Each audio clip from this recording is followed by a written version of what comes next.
ഏത് വിഷയത്തിനു വേണ്ടി പ്രാർത്ഥിക്കുന്നുവോ അത് ലഭിച്ചുവെന്ന് വിശ്വസിക്കാമോ? പ്രാർത്ഥനയ്ക്ക് ഉത്തരമായി. ഹല്ലേലൂയ.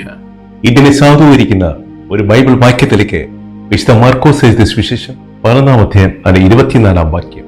ക്രിസ്തു നമ്മെ നോക്കി പറയുകയാണ്, നിങ്ങൾ പ്രാർത്ഥിക്കുമ്പോൾ, നിങ്ങൾ എന്തിനു വേണ്ടി പ്രാർത്ഥിക്കുന്നുവോ അത് ലഭിച്ചുവെന്ന് വിശ്വസിക്കുമ്പോൾ അത് ലഭിക്കുക തന്നെ ചെയ്യുമെന്ന് കർത്താവ് ക്രിസ്തു നമ്മോട് പറയുകയാണ്. യേശു ക്രിസ്തു നമ്മോട് പറയുന്നില്ല നിങ്ങൾ അത് കാണുമ്പോൾ വിശ്വസിക്കുക എന്ന്. നിങ്ങൾ എന്തിനു വേണ്ടി പ്രാർത്ഥിക്കുന്നുവോ അത് ലഭിച്ചു കഴിഞ്ഞെന്ന് വിശ്വസിക്കുക എന്നാണ് കർത്താവ് നമ്മെ പഠിപ്പിക്കുന്നത്.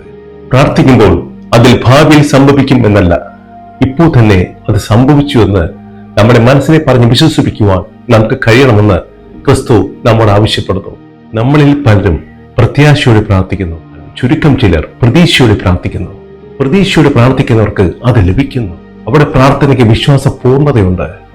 അവരുടെ വിശ്വാസം കർത്താവ് യേശു ക്രിസ്തുവിൽ അർപ്പിച്ചിരിക്കുന്നു. ആ പ്രതീക്ഷയോടുള്ള പ്രാർത്ഥനയ്ക്ക് തീർച്ചയായും ഉത്തരവുണ്ടാകുന്നു, അത് സാക്ഷാത്കരിക്കപ്പെടുന്നു. കർത്താവ് നമ്മോട് പറയുന്നു, പ്രാർത്ഥന എന്നാൽ അത് ദൈർഘ്യമല്ല, തിരിച്ച് വിശ്വാസത്തിന്റെ ശക്തിയാണ്. വിശ്വാസത്തോടെ പ്രാർത്ഥിക്കുമ്പോൾ അത് ലഭിച്ചുവെന്ന് കർത്താവ് നമ്മോട് പറയുന്നു. നാം എത്രമാത്രം ദൈവത്തിൽ നിന്ന് അകന്നവരായാലും നുറുങ്ങിയ ഹൃദയത്തോടെ കർത്താവിനെ വിളിച്ചപേക്ഷിക്കുമ്പോൾ കർത്താവും സ്വർഗവും സമീപസ്ഥരാണ്. നുറുങ്ങിയ ഹൃദയത്തിന്റെ വിളി സ്വർഗം തുറന്ന് കർത്താവ് ശ്രമിക്കുന്നു.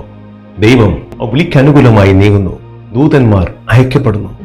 സാഹചര്യങ്ങൾ മാറ്റപ്പെടുന്നു. പല ഹൃദയങ്ങളെയും കർത്താവ് നമുക്ക് അനുകൂലമാക്കി മാറ്റുന്നു. അതുപോലെ സാഹചര്യങ്ങളെയും നമ്മുടെ വിശ്വാസ പൂർണ്ണതയോടുള്ള പ്രാർത്ഥന, വിശ്വാസത്തിന്റെ മണ്ണിൽ നമ്മുടെ പ്രാർത്ഥനയുടെ വിത്ത് മുളച്ചു തുടങ്ങുന്നു. അത് വൃക്ഷമായി വളർന്ന് ഫലം പുറപ്പെടുവിക്കുന്നു. ഹല്ലേലൂയ. അങ്ങനെ നാം പ്രാർത്ഥനയിൽ ചോദിച്ച കാര്യം നമ്മുടെ ജീവിതത്തിൽ കർത്താവ് നടത്തിത്തരുന്നു. ഇവിടെ വേണ്ടത് പ്രാർത്ഥിക്കുമ്പോൾ തന്നെ ആ വിഷയം നമുക്ക് കർത്താവ് നടത്തി തന്നു എന്ന് പറഞ്ഞ് കർത്താവ് നന്ദി പറയുവാൻ, കർത്താവ് പൂർണ്ണമായി വിശ്വസിക്കുവാൻ നമുക്കാകണം. അബ്രഹാമിലേക്ക് നോക്കുക.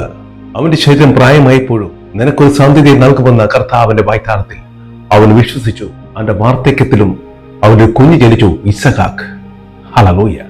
ഏലിയ പ്രവാചകൻ മഴയ്ക്കായി പ്രാർത്ഥിച്ചു. എന്നാൽ അവൻ ആ മഴ കാണുന്നതിന് മുമ്പ് അതിന്റെ ശബ്ദം കേട്ടു.